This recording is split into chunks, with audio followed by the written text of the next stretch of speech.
All right. Welcome, guys. This is the first episode of the CherryCast Podcast Interviews. Today, I have my father with me. He's been working on his first album. He's been doing the music for a very long time, so I have him with me today on this first episode. So it's definitely going to be a lot of fun.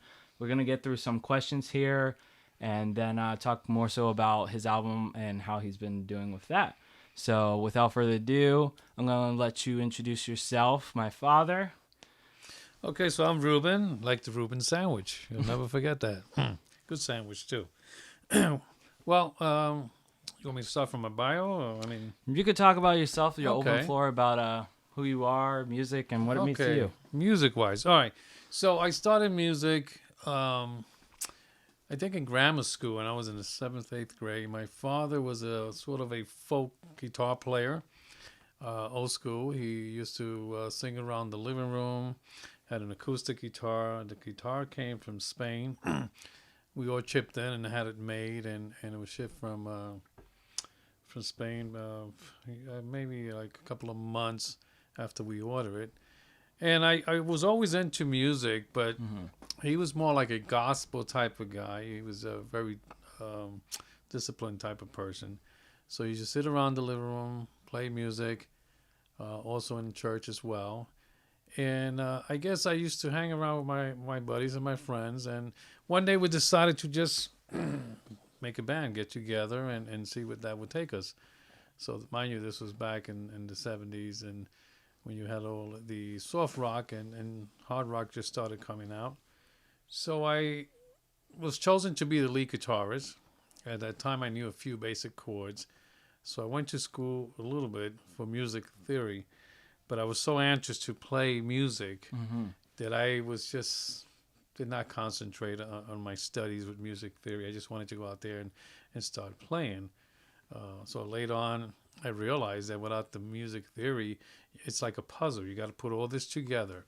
And as you know, music is universal. So a D major, A minor is the same thing all over the world, all over the United States as well as Europe. So you don't have to know the language, but if you know the chords, you could communicate very easily. That's why I chose music, because music is universal. It travels all over the world. And as far as interpersonal communication skills with music, I feel that that'll bring us all together compared to these crisis situations that we're going through currently.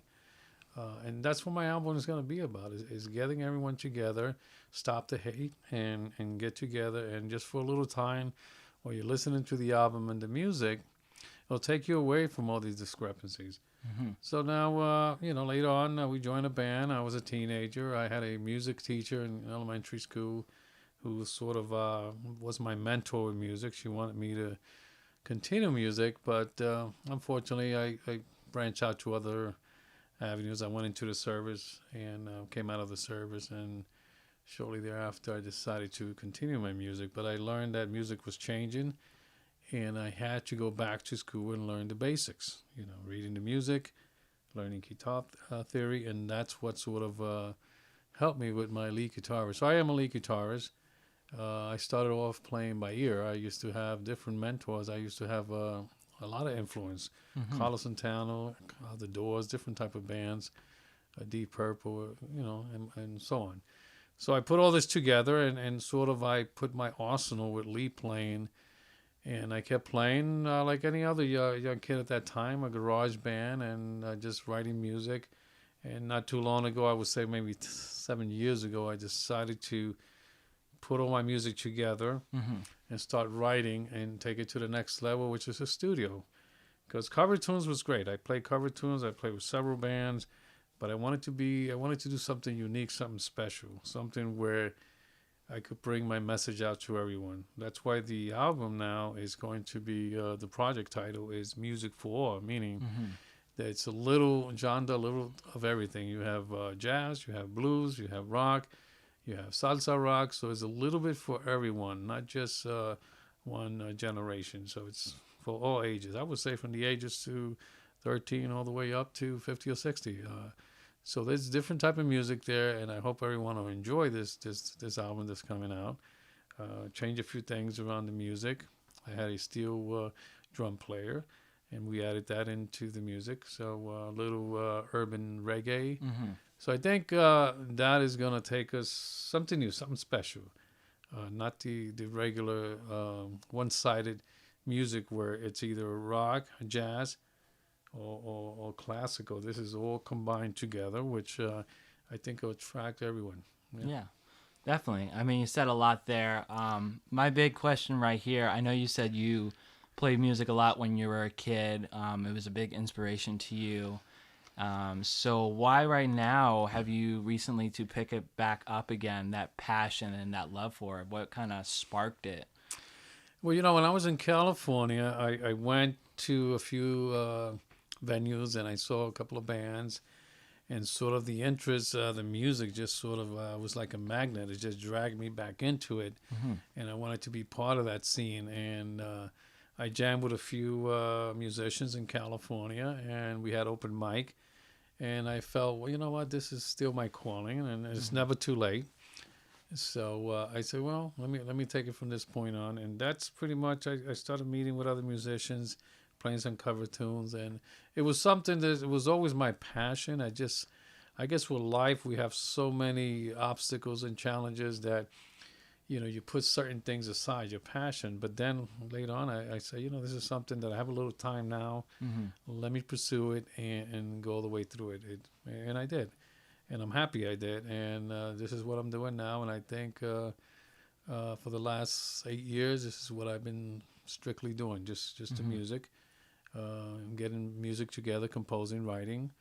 I have an excellent songwriter. She's from Tennessee, even though it's country, but the songs are, like I said, is universal. You could translate it to rock or whatever you want. So I met a lot of people, and something that I won't stop now. So in my travels and got all this information, different beats, and this is what I'm doing now. And with this project, hopefully, whether it might not be for everyone, but there might be one song that might be from one genre or one type of era.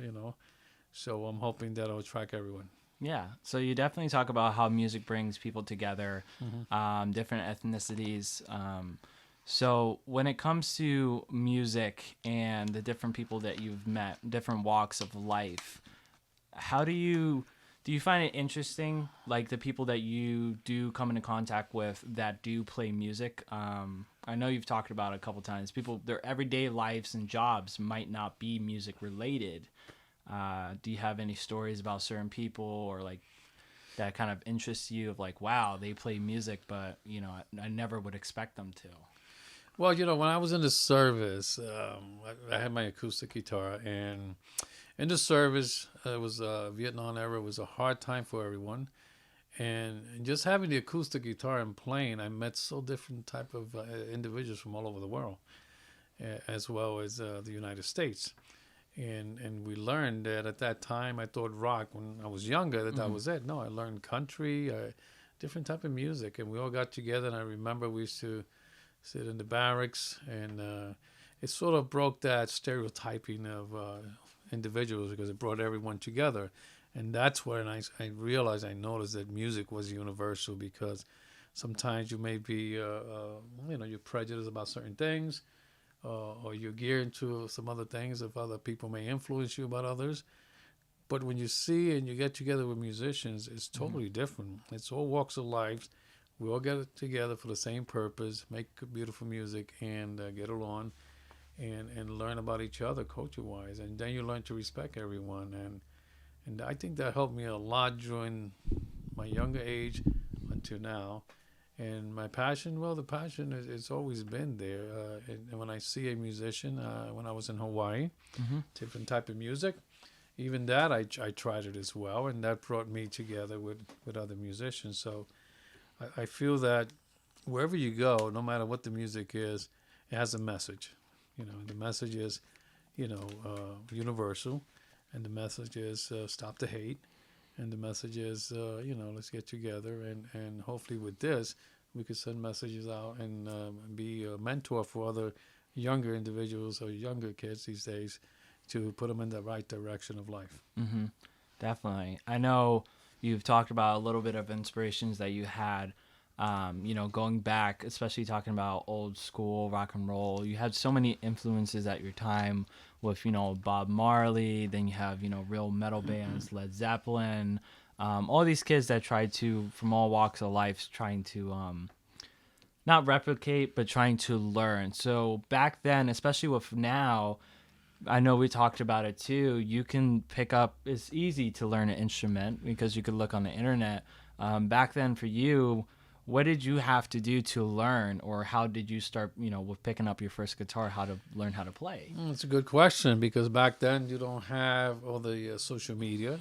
Back then it was playing by ear. Like you would play a best band that you like, a record, and you would just sit there for hours trying to pick out the notes and the chords by ear, just listening to the songs, which was very challenging then.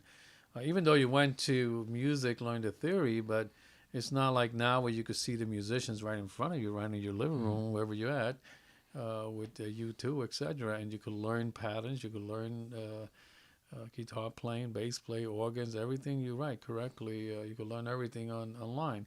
Back there, the challenge was that very few musicians went to school because it was hard and they couldn't afford it. So we all play watching each other, put a record on. It would see either R&B or soul or Carlos Santana, and we knew basic chords. And that's actually, I don't know if we were playing all the songs correctly, but it sounded good because the chords with the G minor, etc., playing there. And the biggest challenge was trying to tune your guitar to the song itself, because it might be a different key. So I think the challenges then was the fact that we didn't have so many intel like you have now, like Yes. social media. You have YouTube. I mean, the biggest thing I remember at one point is MTV, and that helped us a lot when that came out, because now we're watching bands, we're watching their movements, where they're playing. I'll give you a perfect example. Back in the day, I went to Madison Square Garden, way back in the day, and I went to see the Cream. And we all had binoculars because we wanted to see how they were playing the songs and the chords. Yeah. And that's how we used to pick up and share with other musicians. Oh, I think he's doing a C major, A minor. Wow. And that sort of thing. So back then, that's the way we used to play the music. Actually, not too much reading the music. I mean, you had music sheets, you have the music, but it's not the same when you go to a live event and just the excitement and watching these guys up there and just traveling the world and learning from them, just watching it. But now, it's great. It's a great way to learn. Music it's passionate. It tranquilizes your mind, and it keeps you away from different discrepancies and hardships. Yeah, definitely. I mean, with limited resources back then, with musicians, I know there's thousands of stories of people who would just play by ear, learn chords, whatever they had to do to perform. But definitely now, I know when it comes to musicians, a lot of them different, it takes them a while to find their sound or what they exactly like doing. I know we touched on a little bit of your inspirations, how you did things. Right now you do, I would say, Latin jazz with a little bit of rock, right?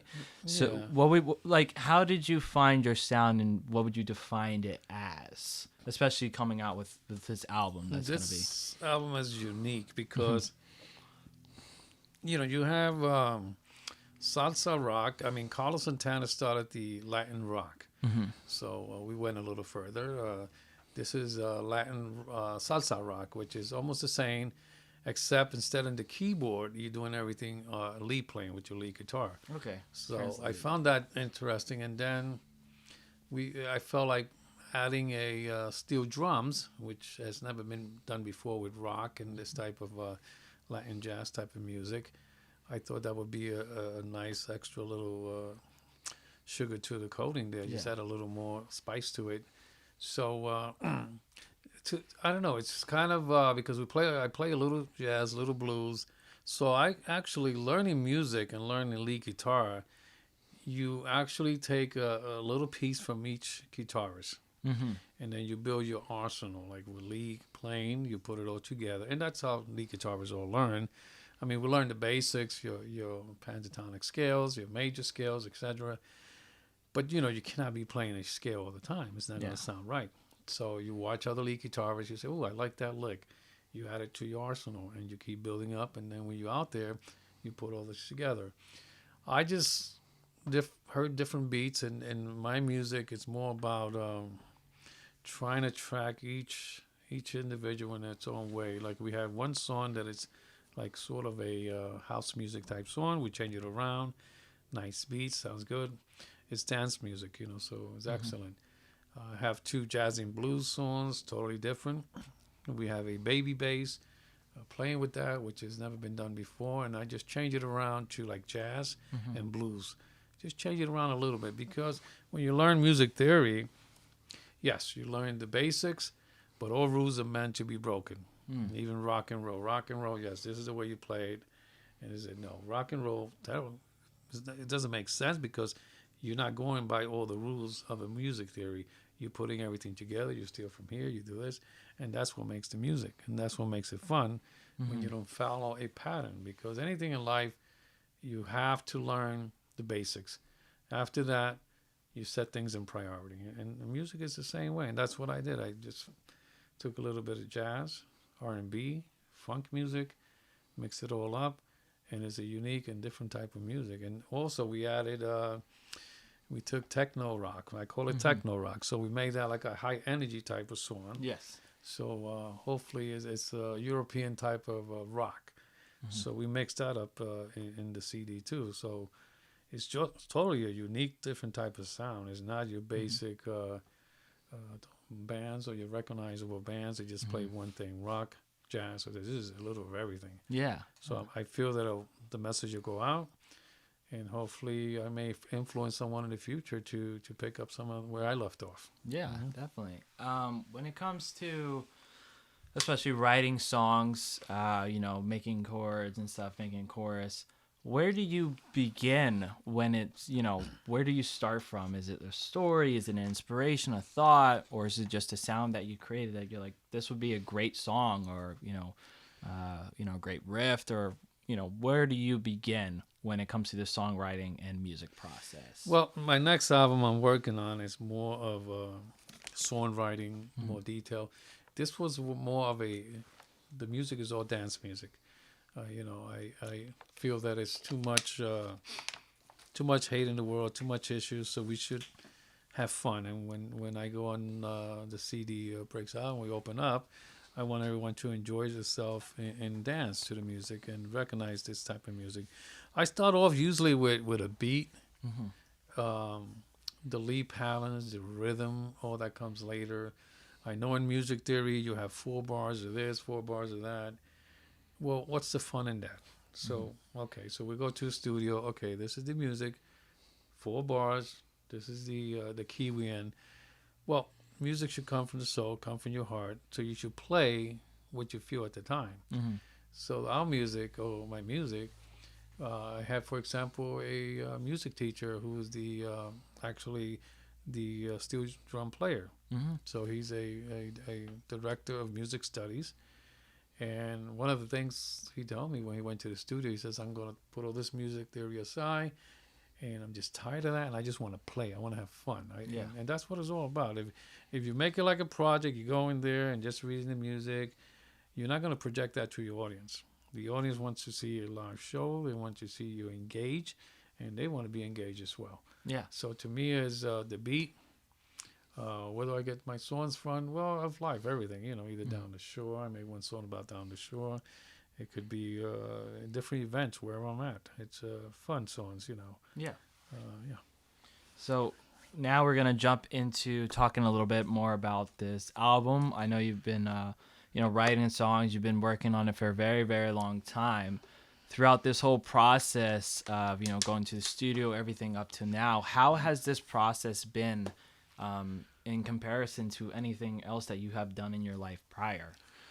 Well, back in the day, you either had to go to a studio, and it was just a studio. But now, with all this equipment in home studios, anyone could actually record a song, could do it electronically, but it's not the same. So I have to a shout out to David from Hard Rock Studios, who's an excellent producer here in Strasbourg.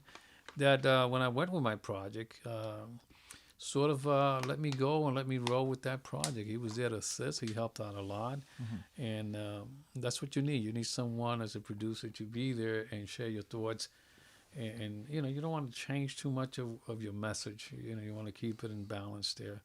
So I feel that during that process, it depends on the studio and the producer you're working with, and have fun with it. You know, Yeah. don't go in there like it's a project, and no, you got to have fun with it.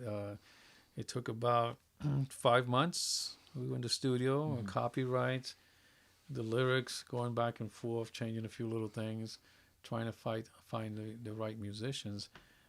And then we had the photo shoot, which the photo shoot is an urban area, putting the message out there. That was fun as well.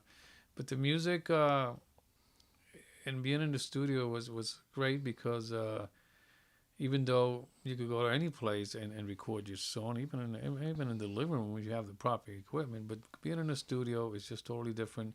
And having someone experienced like Dave, for example, Hard Rock Studios, who's been around for a while and knows where you need that extra help, Yes. where to fine tune things at, right, and bring that out. And I think he helped out a lot with my singing and music.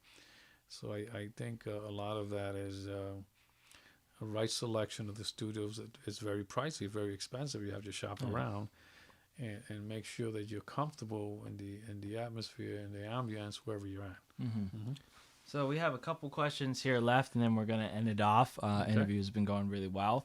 But as far as the project right now and the album, is there any update as to when we will know when stuff will be able to launch, or when, you know, what process are we on right now? Okay, right now the we just finished the photo shoot, so that's going to the CD manufacturers, right? We're in the process of a graphic designer. We're in the process of doing that as well. The music already has been submitted to the manufacturers who's going to create the CDs, and that'll take about another month and a half or so. Once that's completed, I mean, the album's been mastered, all that's been done. And once that's completed with the graphic design and the photo shoot, all that's put together, we're looking at some time in, excuse me, maybe sometime by the summer. Maybe we're looking at May, June. We're looking to, hopefully, if everything goes well, promoting the CD during the summer months. And it's going to be an exciting CD, an exciting time. We most likely the venue, we're in the process of doing that. And the musicians, I'm getting everyone together. They have to fit the part. They have to make sure that this is the type of music they want to play. Yeah. It's not because it's a job. It's because it's got to come from inside. You got to enjoy what you're doing. If you're not, then that's a discrepancy, because that's not going to project to your audience. Yes. So you figure in another 2 months we should be set. Okay. We should have the CD out, copyright, all that's been completed, and I'm excited. All right. Well, definitely. One last question. I think definitely for a lot of people who are interested would like to know this answer, especially from somebody from your walk of life. What advice would you give to any aspiring musicians, whether young or, you know, a little bit later in the 30s, 40s, no matter what type of age? What would you give them? You know, I would say do not quit. If it's your passion and you like it, there's going to be discrepancies in life. There's going to be offset. When I started, I was young. One of the regrets I have that I stopped. When I came from the service, I was in my 20s and early 30s. Then I picked it up again. Don't quit. Keep studying. Keep with it. Whether you have a acoustic guitar, regular guitar, you keep it in the garage, keep your amplifiers, your equipment, whatever. I mean, it doesn't matter what type of music. It could be hard rock, it could be jazz, it could be anything. Sometimes, you know, life, we have crisis situation, things change, but do not give up. You know, don't sell your equipment, keep your equipment. I had a lot of equipment that I sold that now is priceless. You know, like I have a Fender amp, you know, for example, this one here is a tube amp, which is a Super Rebird. I had one of these when I was young, and I paid less than what I paid for this. So any equipment you have, keep it, maintain it. Keep learning. Go to your open mics and meet musicians. You want to network and jam and meet other musicians. Learn some music theory because you have to put all this together. But remember, don't make some of the mistakes I made that I wanted to play and put all that music theory behind me. And when I went up there, I did not sound good. I just wanted to play. And I realized that I was playing with other musicians that were more advanced than I was. And they were telling me half step, full step. We're in this key. I knew what they were talking about, but, I sort of panicked a little bit. Yes. So I would say don't quit. Keep the music going. Don't worry about expensive equipment. Don't worry about buying a Stratocaster. You could get any guitar. If that's all you could afford, then you get a regular guitar and take it to the tech, to Guitar Center or Sam Ash, and have them put nice new strings on it, have them sort of tune it up for you. And for that'll be great to start off. Get a regular amp. Don't worry about the pricey things because it's not the equipment. It's who's behind the equipment. So, when I started off, I had reasonable equipment. Now I could take a guitar that's less expensive than the ones that I have, but I could tune it up and play it just as fine. So don't worry about the name brand and don't quit. Keep going, and hopefully you'll succeed. Well, you should succeed. And now with social media, sky's is the limits. 100%. I just want to leave off. I know back in California, a little side story, when my dad started picking up his guitar again, he didn't have money. He had one guitar, I think it was, and your one amp. That's it. And that was it for the equipment. Then you build up over a plethora of time with that passion and stuff. And definitely, I highly agree that no matter what walk or whatever you guys are doing, not just in music, use whatever you have if that's all you can afford. Correct. Because honestly, it's just the passion behind it. The money will follow after. If you're truly passionate about it, keep up with it. Keep up with your things. I like how my dad basically talked about tuning up your guitars. I think in life we definitely need to tune up some things. If you take care of something, it will take care of you. People say that about cars, but I think you could parallel that to pretty much our passions and anything else in that in that example. So anything else you want to say? Or Well, I just hope everyone will listen to the CD. It's going to come out soon. The title is going to be Music For. I chose that title because it is music for. It's for everyone. And hopefully you'll do well. And whether it makes it or not, it's just a passion I have. And hopefully in the future, when I'm gone or whatever, the music is there, and hopefully someone could use it. And all you need is one song to make a hit. But to me, it's not the money a lot. To me, it's my passion. I enjoy myself. And you tunnel yourself out with all these crisis situations, and keep up with the music, with your jam sessions, open mics, and don't let no one put you down. There'll be times where you may play and you probably don't sound as great. Don't give up. Just go back and find out what you did wrong and start all over again. But before you go out play any place, make sure you visit the venue, find out what kind of music they're playing, and just sort of tuned up to that. Definitely. All right, well, there you guys have it. That is pretty much it for the interview and the first official video podcast. Thank you once again to my dad. His name is also Ruben Morales. You guys can check him out. And yeah, that'll pretty much is going to be it. Thank you so much once again for being part of this interview. Great. Look forward to that album coming out. Thank you guys. And I'm not going to have my dad do it, but at the end of the day, never forget to share the love. And basically the same way through music. That's my girlfriend back there working on the sound. Share your passion. If you have something in life, share it. It's what we're blessed with. That's what Share the Love stands for. And we'll see you guys in the next one. All right. Have a good one.